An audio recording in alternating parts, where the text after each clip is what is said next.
Hello, hello, and welcome to Digital Marketing This Week, episode number 32. It's by the numbers. And wouldn't you know it, I actually started a few minutes late today because Chrome was not responding, which was incredibly frustrating, but does happen from time to time. So apologies from the start.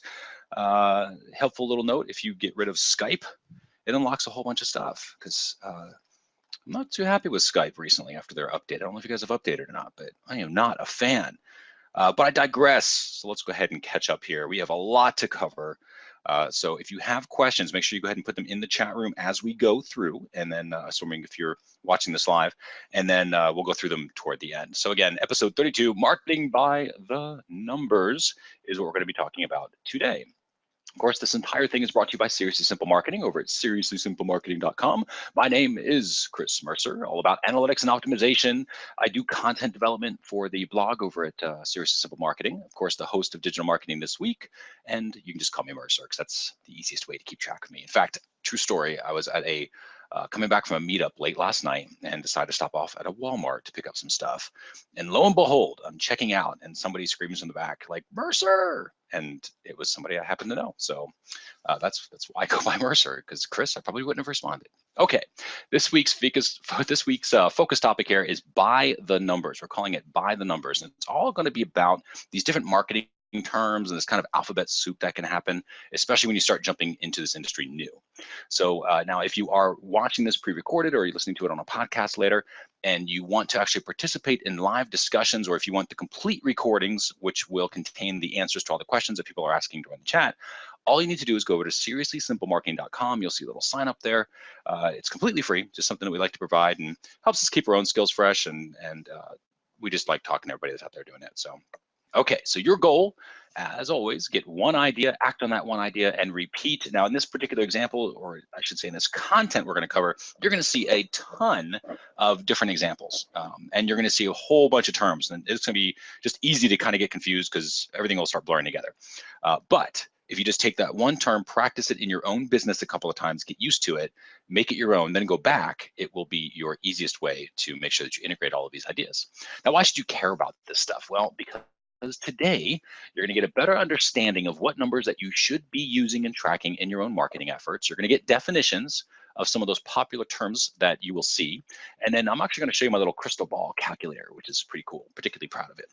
Not quite done yet, it's in progress, but it's really cool. And I'm going to show you how you can use these numbers to basically look into the future and see what will happen. So it's pretty cool. All right, let's go ahead and talk about marketing by numbers. Now, this is for us a little bit like paint by numbers, right? If you remember when you were a kid, you'd buy those little paint by number kits, and you would, choose number 7, and number 7 was the green, and so you just paint the little sections with green. And marketing by numbers is kind of the same way. Like if you get all of your numbers matching up, you will be profitable. You will make money. The trick, of course, is how to do that, right? There's no kit that necessarily says 7 is green. You sort of have to figure out that 7 is green, and that's kind of the big difference. But let's go ahead and jump into some of the different terms that you're going to be running into. Very first one, and one of the biggest ones out there, is called CPC. CPC. CPC stands for cost per click. And I'm going to give you an example of what that is. And again, I'm going to go kind of fast through these, but I wanted to kind of give you an idea of what the abbreviation is, what the term is, and then an example of how you would use it. If you have questions over this, put them in the chat room, and then we'll go through it at the end. So that'll be the best way to cover all this. So say, for example, you pay $100 in ads, right? So you Facebook or Google or whatever, and you pay $100 and you get 1,000 clicks. The way you would figure out your CPC is you would take those $100 that you spent, divide it by your clicks. So it's 100 divided by 1,000, and that's how you would get, in this example, a CPC of 10 cents, right? So 10 cent per click is how that would be referred to, where your CPC would be 10 cents. Now, you will find that online marketers or digital marketers pretty much calculate this the same way. There's another couple of terms in here I'll show you that can be calculated differently depending upon who you talk to, but this is one of those ones where it just is what it is. So it's a really good term to, especially when you're doing paid media, to figure out your costs, right? So that's cost per click. Now, related to that is EPC, which is earnings per click. So EPC, as an example, if you earned $100 after sending 1,000 clicks. So say, for example, you're acting as an affiliate for somebody else and you're doing a mailing, right? So you mail, and in your mailing, you send them 1,000 clicks to their offer, right? Because let's say you're using ClickBank. You can go into ClickBank ClickBank and you can pull up the analytics and you can see in ClickBank that you sent them 1,000 hops, right? Or 1,000 clicks. If you made $100, the way you would figure this out is you would have an earnings per click of that $100 divided by the 1,000 clicks that you sent, and it'd be a 10-cent EPC. Now, EPCs are kind of all over the place. There's no perfect right number. I will say in generally, people love to see that dollar EPC. They want to see at least $1 EPC if they're going to mail for your particular product or service. However, just because one person, and because this number in particular is used a lot with email marketing, okay? So just because one person mails, and I'll give you an example. Let's say I mail for your offer about analytics, right? Let's say you have a little analytics offer and I decide, yeah, that's a good, we have analytics lists, you know, we have people that like Google Analytics, so we're gonna mail to your offer.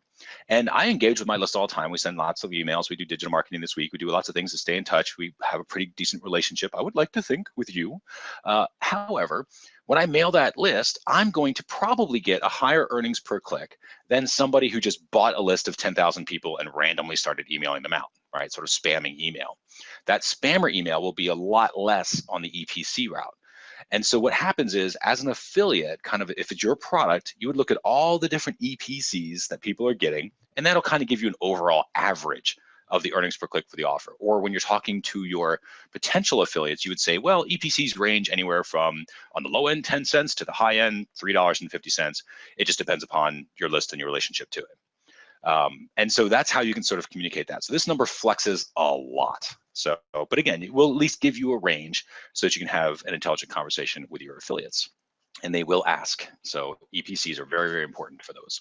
Now, RPC, this is revenue per click. Now, this is something we use again. This goes back to the paid advertising model. So if you're making $100, let's say, after you get 1,000 clicks. Now, this could technically be from an email marketer, right? So now you're talking on the vendor side, you as a vendor. You could be making that $100 after somebody sends you 1,000 clicks or after you paid Facebook for 1,000 clicks. Doesn't really matter. Your revenue, remember, is your gross sales. So it's not your net profit. It's none of that. It's your total gross sales. So if you sold a $10 ebook and you sold 10 of them, even if it cost you $8 for each one of them, doesn't matter. So you still made that $100 in revenue, right? That $10 times 10 people was $100 in revenue. So if that was the case, that actually should say RPC. I got to correct that. So, but the revenue per click would be 100 divided by 1,000, or in this case, again, be 10 cents revenue per click. Now I'm going to show you how I actually use this number in our little crystal ball calculator. So stay tuned for that. The next term you're going to hear a lot is open rate. This goes back to email. And I'm trying to do terms that you're more than likely going to run into pretty quickly once you get started. So open rate is kind of interesting. So open rate, as an example, you send an email, right? So you email out your list, it goes out to 1,000 people. You have 1,000 names on your list. If 100 of them open, you would then be considered an open rate of 1,000 divided by 100, which is 10%. So you would go into, whether it's Infusionsoft or Aweber or MailChimp, and it would say, okay, well, it's a 10% open rate. Now, here's the interesting thing about open rate.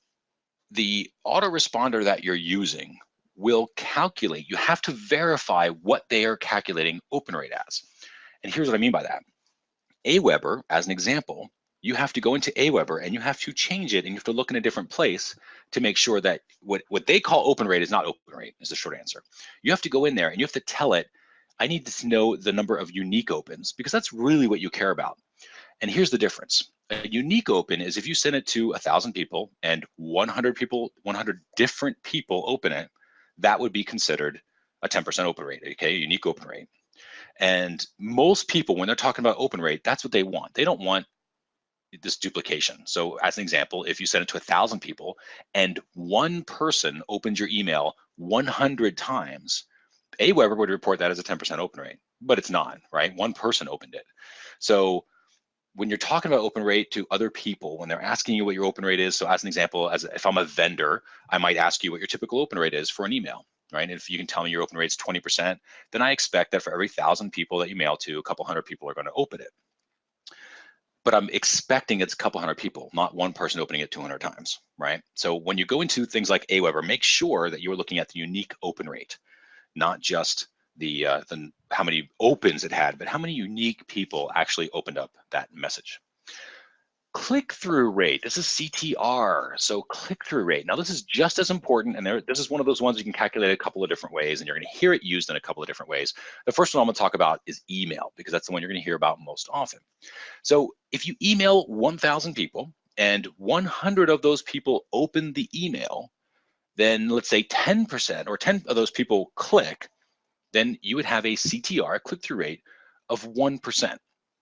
Now follow me on this because this can get confusing. At least it was for me when we first started out. I was thinking click-through rate would be of the people who open, how many people click. So for me, I would have thought to tell somebody, oh, my click-through rate's 10% because 100 people opened it and 10 of them clicked, so it's a 10% click-through rate. But click-through rates are generally calculated on the total number of emails that you sent, not the total number of opens. And so that's why you see in our little formula down here, click-through rate is 1,000 people, right, who received the email, or at least that you sent it to, and then how many clicks did that entire email send result in. So in this case, as an example, it was a 10% click-through rate, or 10 clicks for a 1% total click-through rate. Now, when it comes to open rate, when it comes to click-through rate, we're often asked sort of what the best number is. The best number is get it higher. Wherever you are now, try to make it higher. That is the best number, always. The number that's better than where you are now. That is the best number. However, generally speaking, if you have a massive list that you're not engaged with and you email them every once in a while, you're probably going to have click-through rates about you're going to have open rates of about 10 to 15%, and click-through rates, maybe in the 1 to 2% range. If you are highly engaged with your audience and you're sending out lots of emails that's relatively on target, on average, you're going to have open rates between 20 and 30%. Now, this is on average, right? So we're talking about if you're mailing them a lot over a period of 6 months, you'll generally see people that are on your list for 3 to 4 to 5 to 6 months will generally open up between 20 and 30% of your emails. Of those, they'll probably click through around 5%. Okay, so that's your click-through rate that you can generally expect and be like, okay, well, at least I'm industry average. Now, the goal, of course, is you to kind of push that higher and higher. And when you look in your tools like Aweber or Infusionsoft or MailChimp or whatever you're using, you will also notice that in the very, very beginning, everybody loves you, right? So like in our case, when we send out that first product and it's got, here's your login information, that particular email has an incredibly high open rate and an incredibly high click-through rate. But as they go through the process and 6 months later, and they're kind of used to hearing from you and they don't necessarily need to read every single email, at least they don't think they do, then you're going to see that drop down. And so that's why that typically happens. So in the beginning, higher open rates, higher click-through rates, and then toward, as they stay with you for a little longer, they will naturally drop down. And it's, not your fault necessarily. If it goes below 20%, it probably is your fault. So you want to adjust some things there. But in general, it's not your fault because they just have so much other stuff going on, right? There's a lot of other things that are competing for their open box, or for their inbox, I should say. So just something to consider. Now, the other thing with click-through rate that you're going to see this used on is with ads. And so if your ad was shown to 1,000 people, let's say going back to Facebook as an example, if we were doing Facebook ads and it goes to 1,000 people and 100 people click on that, you're going to see a CTR, a click-through rate of about 10% in that example. So it's calculated differently. Okay, so you see how it's based on the number of people who saw the ad and the number of people who have clicked through. Now, in a way, it is the same calculation whether you do email or ads, right? But it's just used slightly differently sometimes. So you just want to be aware of the nuances that are there. Okay, so let's talk about CLV. CLV is customer lifetime value. This is the most devious of numbers to calculate because there is, man, I'd say at least 7 or 8 different ways to calculate it that people come up with. And some of these formulas they come up with are insane. Like you have to be a math major and do financial derivatives to understand some of these formulas that people come up with for this. But for our purposes, we're all about keeping it seriously simple here, right? So for our purposes, in order to figure out your customer lifetime value, the very best way for you to do that is take your total number of customers that you have total, right? Since the beginning of your business, since the beginning of time, and then take your total amount of money that you've made with those total amount of customers, and then just divide them out. So in this example, if we had, let's say, $10,000 that we made completely, like from the beginning since we started our business to now, and we took our customer counts and it was 1,000 customers from the beginning of our business to now, to present day, then we would say our customer lifetime value is about $10, right? So we can expect that in general, over the lifetime of a customer, they're going to spend at least $10 with us. This is just based on the data that we have in the past, right? Again, there are more specific ways to do this, but it's a really elusive number because it's difficult to track on a lot of platforms what this number is. So that's why we want to keep it just simple for you and say, okay, total number of customers divided by our total amount of revenue, that will generally get you what you're looking for, right? The average customer value, what you can expect in revenue for each customer that you now add to your list. The goal, of course, is to make that higher. And this is where you're going to hear another term. This isn't quite a number, so I didn't put it on here, but you're going to hear this a lot. And a lot comes from Digital Marketer and Ryan Deiss. And their term is customer value optimization. Okay, so now really I'm a big optimizer, obviously. We're always looking at analytics and trying to push the conversion rates up. But the CVO, right, his process of that is basically, okay, well, once you have this sort of general idea of customer lifetime value, the CVO process, customer value optimization, is something that makes that number bigger, right? These are the things you do to make that number larger. And so you can do things like more transactions per customer, or a higher price point, or more customers, right? So it's like, trying to get that, hit those different aspects, those different points to make sure that your customer lifetime value goes up. And that's what the entire point of that CVO process is. So, and again, you'll hear a lot CVO a lot because, they came out with that, I think 2014. I'm pretty sure they're going to talk a lot about it at Traffic and Conversion. And so you'll hear everybody talking about that too. So, okay, let's talk about another one. Now, this is ROI. You may have heard of this before if you've been in any sort of business at all or any sort of investing, but basically it means return on investment. And this is just an example, right? So an example, you spend $1,000 on ads, and let's say you make a total of $1,100, right? So you make your $1,000 back, you have your $100 profit. This is just a way to figure out the percentage. It comes out to 10% ROI. For those who are not mathematics people, that -1 that's in there is supposed to be in there. It basically just means if you didn't do that, it would say 110%, but you would know that the 10% is really your return. That's what you made. All right, let's talk about CVR. Now, this is one, it's kind of something you will see pop up more and more and more, and essentially stands for conversion rate. So you'll hear people ask for your CVRs. So CVR is, again, let's take a sales page, right? So you get 1,000 views to your sales page, and of those 1,000 views, 100 people buy. Then you have a CVR of about 10%. So pretty simple, pretty easy way to figure that out. You can figure these things out automatically using things like Visual Website Optimizer, which does conversion tracking. You can do it with Google Analytics, setting up goals and doing funnels there. Or just figure it out on your own if you wanted to. If you don't have that many pages, that works out as well. Next up, CPL. CPL is cost per lead. So cost per lead, as an example, let's say you spend $1,000 on AdWords. And of those $1,000, they all come to your site, and you get all this different traffic. And we're not talking about the number of clicks, because this particular metric doesn't matter about that. What matters is how much you spend. So $1,000 got you all these different clicks, and at the end of the day, you ended up with 100 opt-ins.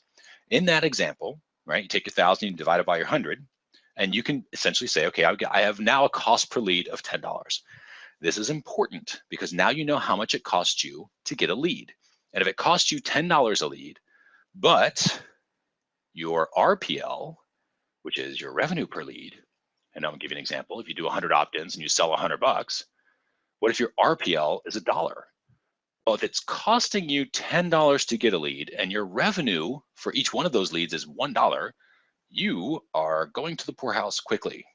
You're spending $9 in loss, right? You're losing $9 for every single lead you get. Now, that might be okay on a front-end offer if you have an incredible back end, right? So where you've got all these different upsells in your funnel that make up for it, or you've got a really strong autoresponder series, or maybe your stick rate is super huge. Stick rate, by the way, I should have put that on here, but stick rate is the amount of time somebody spends on your list on average. So let's say you have somebody that comes on your list, and you know they will generally be with you for 9 months, right, on average. So if they're with you for 9 months, and you can kind of mathematically go through and say, okay, well, I'm going to send them in those 9 months, I average, let's say, 1 email a week. So let's say that's 36 weeks total. So 36 different emails. Of those, they're going to open these emails, or let's say, click through these emails 5% of the time. You can actually start figuring out, okay, well, they're going to click through on, let's say, 3 or 4 of those emails total. Let's just say, as an example, 3 or 4, just for sake of mathematics. Of those 3 or 4, they're going to buy at least one thing that might be worth at least $20 to me, because that's the affiliate offers that I tend to mail, and I always make about $20 on my affiliate offers. If you know your numbers, then you can go back and you can have a CPL. You can have a cost per lead of $10, even though you're losing money in the very first offer, because you know that eventually, on average, you make about $20 per person. Right? So that makes up for the loss and then gives you profit. And as long as all those numbers hold true, that's totally fine. And that's how you see these marketers that are on these paid media advertising that are spending these CPAs, right? The cost per acquire customer, they're spending so much money on these. They might bid up to and say, okay, well, every customer we get, we're going to spend up to 150 bucks, and they send them to an offer that's $27. And you think to yourself, how in the world do these people spend $150 to get this customer who just bought a $27 product? How does that possibly make sense? Well, that's how it makes sense. These people know their numbers. A really good marketer, when you start really dedicating yourself to this business, you absolutely have to know your numbers, because you live and die by those numbers. And those numbers will absolutely guaranteed tell you where to step and where not to step if you pay attention to them. Numbers cannot lie. And so when you know this stuff, and these marketers do, they know that ultimately at the end of the day, their average customer lifetime value tends to be about, let's say, $220. And if they know on average they're going to make $220, they're okay losing $75 to get somebody in that as a customer, because they know on average they'll make 220. Now, it doesn't mean that particular customer will work out. That particular customer may not buy anything else, but another customer might buy $1,000 worth of stuff from them. And so on average, it works out. And as long as those numbers, and they're keeping track of those, that's how they can track their bids. That's how much they can spend. That's how they can scale out their advertising. So if this is something that's kind of like, whoa, I had no idea how I was supposed to use these, or that these were even there, that's totally cool, because I was the same way. Everybody's the same way when you first start out. But as you get into this, take one number at a time and get really used to using it. So take open rate, or take click-through rate. Maybe you take your revenue per click, right? Something that's kind of you got your head around a little bit, and then practice it. Maybe you build some spreadsheets if that's what you're into, or just practice it on the side, a big whiteboard or some scratch paper, trying to figure out what these different things are. Because the more that you do that, the more you have an understanding of your numbers. It's like getting a bigger flashlight in a very dark room, right? If you have this little tiny light that's barely got any battery power, you're not going to be able to move around the room very quickly, because you can't see a whole lot. But then all of a sudden, if somebody gives you one of these big giant LED flashlights that lights up the entire room, you can move around pretty quickly. You can get a lot more done a lot faster than other people that were in that room, because you can see more. And that's the numbers allow you to do. They allow you to actually see more of what's going on in your marketing. Let's talk about this CAC number here. Now, the cost to acquire a customer, you will also see this as, I should have put this on here too as well, but you'll see this as CPA. So CAC or CPA, and you probably will actually see CPA a lot more. So you'll hear it as cost to acquire customer, or the CPA is cost per acquisition, right? Exact same thing. So that's what they're talking about. So the CPA is, and this is what's kind of nice about this term, is that it says it's a customer. CPA is just cost per acquisition, but it's generally referencing customers. Like, how much does it acquire? How much does it cost you to acquire a new customer? So let's say last month, and this is something that's on like on a time basis. You take like the last 30 days and you go back and you say, okay, how much did I spend? And you could do this on any time frame. It could be since the beginning of time, or the last year, or whatever. But let's say you go back the last 30 days, and last month you spent $1,000 and you got 100 new customers. Remember, you're not really caring about repeat purchases here. This is just how much did you spend on new customer acquisition, and how many new customers did you get from that? In this example, you could sit there and say, okay, well, I spent $1,000, I got 100 new customers, so that's $10. So I now know it costs me $10 to acquire a new customer. This is different than your cost per lead. Leads are not necessarily customers. They might be something that's an opt-in, right? Somebody that didn't buy, but it's a lead for something, whatever your main purchase really is. Whereas a customer is somebody who's put money down. These are buyers. And so the CPA or the CAC, the cost per acquisition, or the cost to acquire a customer, these are very, very important terms that you use, especially in paid media. All right, let me go ahead and show you our crystal ball. Now, this is something that we work with our own funnel on. And give me just a second. I'm going to bring this up here. The other monitor. So let me just, I'm going to make sure I resize this in a way that everybody can see it. All right, let's try this. I'm going to bring this over. Might have to make just a little bit of adjustments. There is actually nothing on the other side that matters, by the way. That's the only reason I'm getting rid of it. I'm just going to hide these so you can see. I'm not hiding anything. This is just all blank stuff that we don't use. Okay. Now you're going to see all sorts of Google Docs stuff here. Let's see.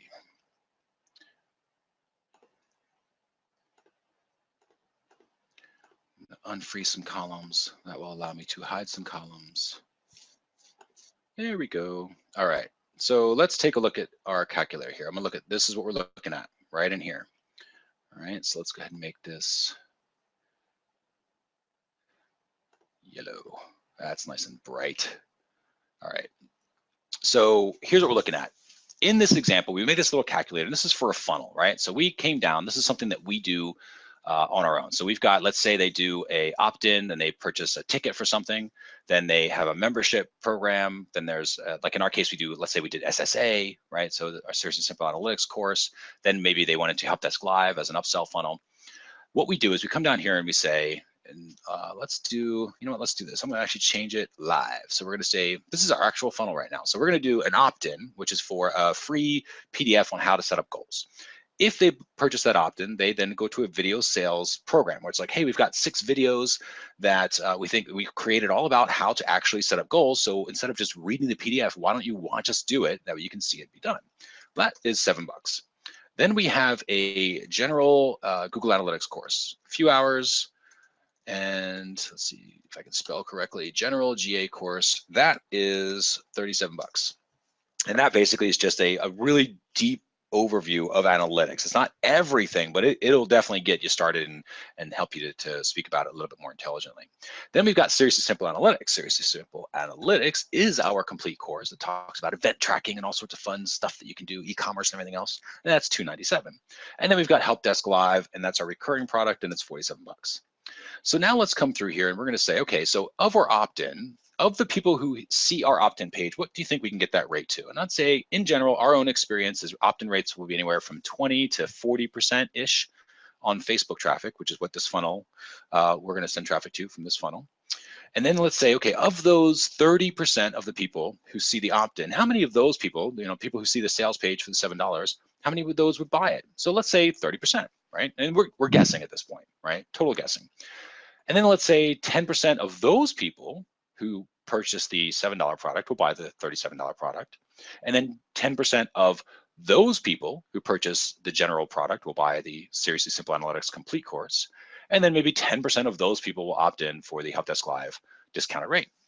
And we could do a fast start if we wanted to and say, and we don't actually have this set up, so that's why it's not in there, but let's say we had a $2,000 fast start where it was kind of like a done for you, where we'll set up your goals and all that sort of stuff. And let's say maybe 10% of the people who did Help Desk Live sign up for that.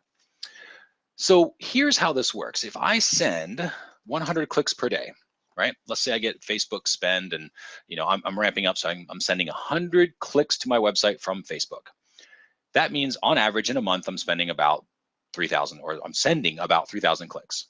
So that should, by the end of the month, and this is why we do month. So somebody asked me before, why not just do a day at a time or something like that? And the reason is because day by day, it's very hard to manage a campaign.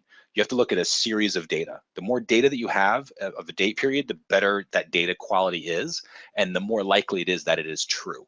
You never know for a fact if it is true, ever, but the more likely it is that it is true and useful, and then you can start making some decisions based on it. So let's say we've got a month of data. We spend 100 clicks a day, we send 3,000 clicks. We should have about 900 opt-ins at the end of that 30-day period, assuming that we have a 30% conversion rate, right? If we then convert 30% of that 900, we'll have about 270 sales of the $7. Of those, we'll have another 27 that buy the general one, and then another almost 3 people who buy SSA, and then not quite 1 person that buys Help Desk Live, and barely anybody that buys Fast Start. So what happens here is this column is all about the total number of people who buy, right? So total number of people buy coming from the start, and it kind of funnels down based on these percentages. This total here is the percentage always related to this number. So I'm going to walk you through that. So that means 30% of the people, 30% of that 3,000 people did the opt-in. 9% of the 3,000 people did the video sales letter. 0.9%, so now we're down to less than 1% of the people who I sent to the start of this funnel, right? So 0.9%, less than 1% of those 3,000 people will end up buying the general analytics course. Way less than a tenth of 1% here. So we're getting even closer to of the people will buy SSA, and then basically nobody's going to buy Help Desk Live and Fast Start. It's kind of what our funnel's telling us right now. And this is assuming we hit these numbers. Now, again, it's based on assumption, and it is a crystal ball in that you can kind of, based on your past data, as you get more and more marketing experience, you'll get a better idea as to what you can expect from a good opt-in, or what your sales rate should be if the congruence is right and everything else. And this is generally what we should expect. And we've bounced these numbers off a few other people who are also successful at what they do to kind of get their opinion, and everyone's kind of like, yeah, that seems about right. So for this, we've gone ahead and built our little calculator. So what we've done is then say, okay, now let's revenue it out. So if 900 people opt in, doesn't make us anything because the opt-in doesn't cost anything. So that's $0. Assuming 270 people buy a $7 product, that's going to be $1,890, right? Assuming 27 people then buy a $37 product, that's going to be another $1,000, and so forth and so on. If barely 3 people buy the $297 product, it adds another $800, and then you kind of carry it through. So our total here would be $37.57. This would be our revenue. Okay, this would be the revenue for the time period, in this case, 30 days. So if, and this is where it comes down to the RPCs, right? So my revenue per click is $1.25 in this example. If I hit these numbers, I can expect that for each one of these clicks, and this is all I'm doing here, I took these 3,000 total clicks and I divided by the total amount of revenue that I'm expected. So I'm projecting a revenue per click of $1.25, right? $1.25. So if I hit that and my cost per click, which is over here, my CPC is $1, I will make $757 that month on that particular funnel. Now, if that's the case, what I would then do is I would start to ramp up and say, how can I do 1,000 clicks a day, right? Whether it's Facebook or AdWords, whatever the traffic source is. And if I can send 1,000 clicks a day and all those numbers hold true, that's what I'll make. And this is my crystal ball. Because once I figure out what these numbers are, the crystal ball will tell me if I do this in clicks, I will make that much money. Like the probabilities are so high that will work. Okay. Again, no guarantees, but the probabilities are, because you are predicting the future. So there's always a little bit of things you can do to change it. Now let's say that my opt-in rate goes 40%, like we just hit it out of the park. If that was the case, I'd make, let me drop this back down to 100 a day. If that was the case, that little $700 profit becomes a $2,000 profit, just because I optimized the opt-in a little more and got my opt-in rate higher. But let's say the opt-in kind of sits on its butt for a little while and it comes in at 20%.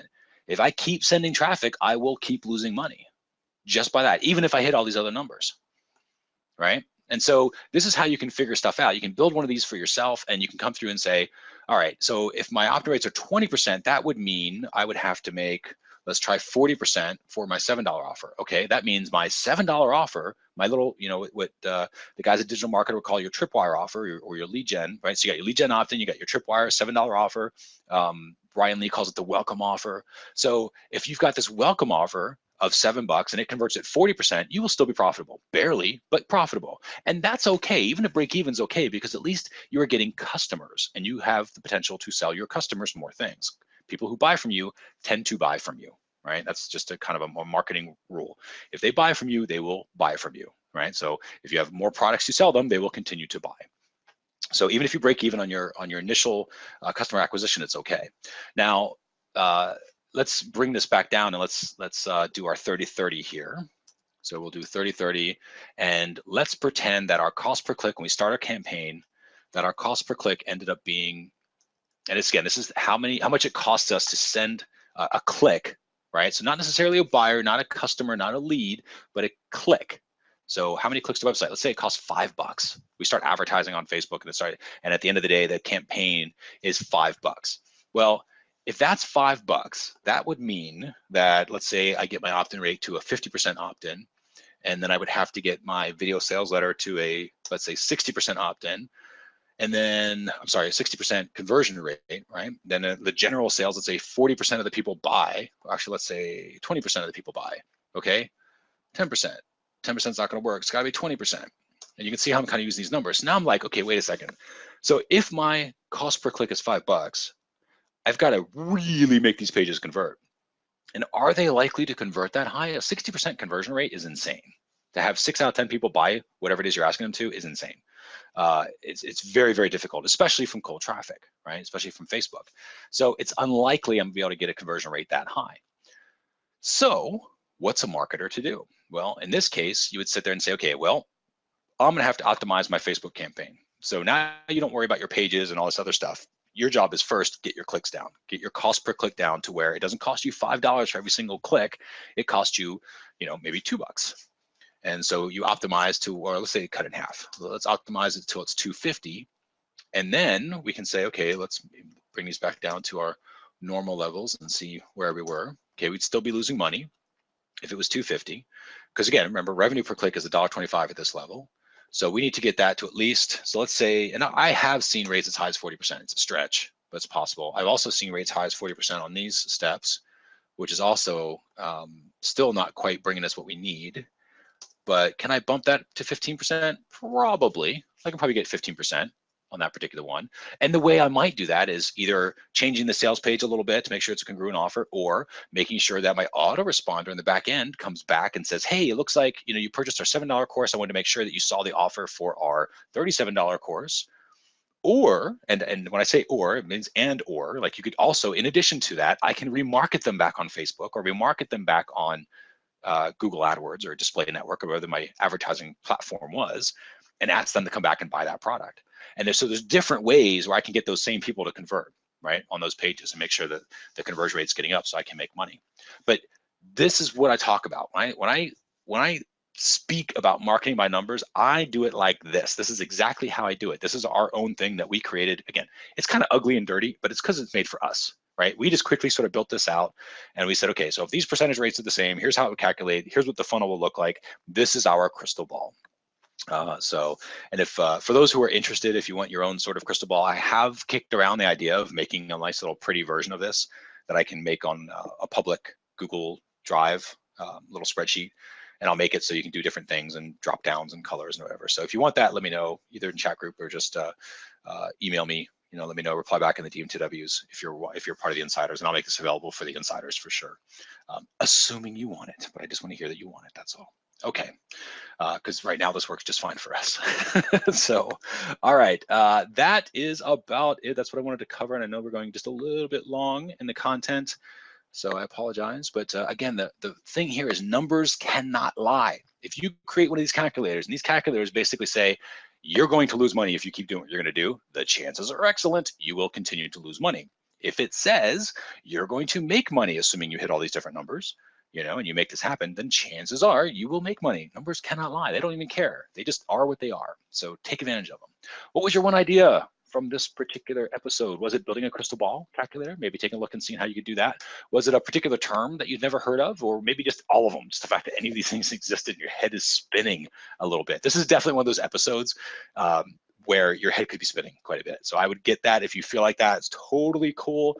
Overwhelm is normal. It happens all the time. So yes, if your head is spinning around a little bit, not a big deal. Just sort of take a step back and take one piece of this and practice it and then go back to it. And if the calculator is like way over your head of how that would even happen or how you would even do that because you don't know the spreadsheets, totally cool. Don't worry about it. Start with the terms, learn the terms, and then do searches for like marketing calculators. Who knows, you might even find one that we create. Okay, action always brings results, and the results based on what you're getting, if it's getting you closer to what you want to do or where you want to go, make sure you keep doing those. If it's pulling you farther away, stop doing that and then get back into something else. Okay, we are about to jump and end this and then jump into the Insiders Q&A where we answer everybody's questions and comments that anybody might have about this topic or other topics. So for those who are with us live, go ahead and enter anything you want to in the chat room now would be good. And if you, again, are listening to this on a podcast or watching this on YouTube or something like that, and I apologize for those who are listening on a podcast. I know it's kind of tough to explain a calculator and what it's doing visually to you, but there are the YouTube videos you can always go to if you want to take a look, or we also post these on the blog. But we don't post the stuff that's the Insiders Club. So that we keep separate. We keep it just for people who are on our list, but that list is free to join. So just go to seriouslysimplemarketing.com. You will see a little opt-in, probably more than one, that will help you along the way. Sign up for the list and you'll get notifications as to when DMTW is, and so you can join us live. And if you can, even if you cannot join us live, you still have an opportunity to ask questions that we'll answer for you. And that way you can watch the recordings because all the insiders get a copy of the complete recording with the Q&A. So with that, we're gonna go ahead and jump into the Insiders Q&A. I appreciate everyone's time. This has been episode number 32, Marketing by the Numbers. And thanks for joining us for Digital Marketing This Week.